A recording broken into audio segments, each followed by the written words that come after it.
Bonjour et bienvenue sur Afrique Sport pour la revue de presse du jeudi 28 janvier 2021. Nous débutons ce numéro avec le journal sénégalais Record qui barre sa une d'une photo de Sadio Mané, rappelant que ce soir, les coéquipiers du Sénégalais vont devoir sortir le grand jeu pour ne pas sombrer dans la crise. Se déplaçant à Tottenham, les hommes de Klopp doivent impérativement gagner s'ils veulent sauver leur saison. Actuellement 5e à un point devant les Spurs, Liverpool pourrait dépasser West Ham en cas de victoire et revenir à 2 points de Leicester actuellement troisième.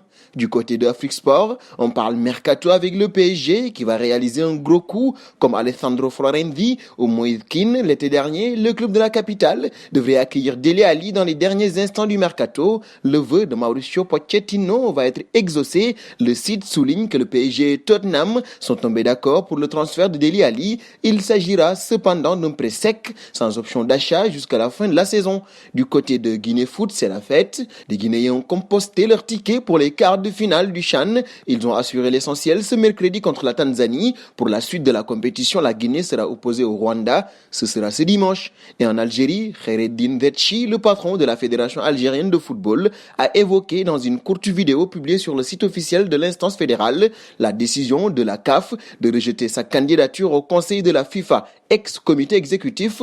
Je veux user de mon droit de recours. Après la décision finale, je vais donner plus d'éclaircissements sur ce dossier, a-t-il promis. C'est une affaire à suivre. Et au Maroc, le 360 parle des locaux marocains. Après la victoire contre l'Ouganda, la CAF a passé un contrôle antidopage à 2 joueurs marocains, triés au hasard. Les tests effectués partent par la suite en Suisse dans un laboratoire homologué par la FIFA et par l'Agence mondiale antidopage. En outre, une prime de 200 000 dinars a été également assurée pour chaque joueur de l'équipe nationale. Et nous passons en Espagne. Ici, l'avenir de Mbappé est en jeu avec Marca qui en fait sa une. Le Real de Madrid attend un signal, titre le journal. Mbappé demande du temps pour prendre une décision. Le club espagnol espère avoir le feu vert si la star française décide de ne pas renouveler son contrat avec le PSG, ajoute ainsi Marca. Et en Catalogne, Mundo Deportivo magnifie la victoire du Barça. Les hommes de Koeman passent en quart avec Lionel Messi de retour de suspension et buteur. Le FC Barcelone a renversé la situation en 10 minutes et battu le Rayo Vallecano sur sa pelouse 2-1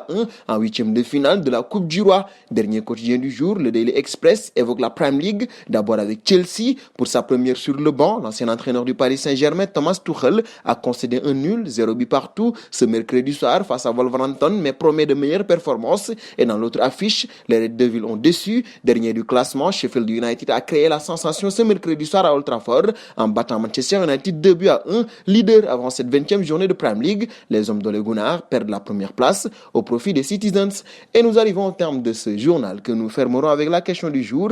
Liverpool s'en sortira-t-il devant Tottenham? Vos réponses seront attendues en commentaire. En attendant, n'hésitez pas à vous abonner sur Afrique Sport. C'est pour ne rien manquer du football continental et international.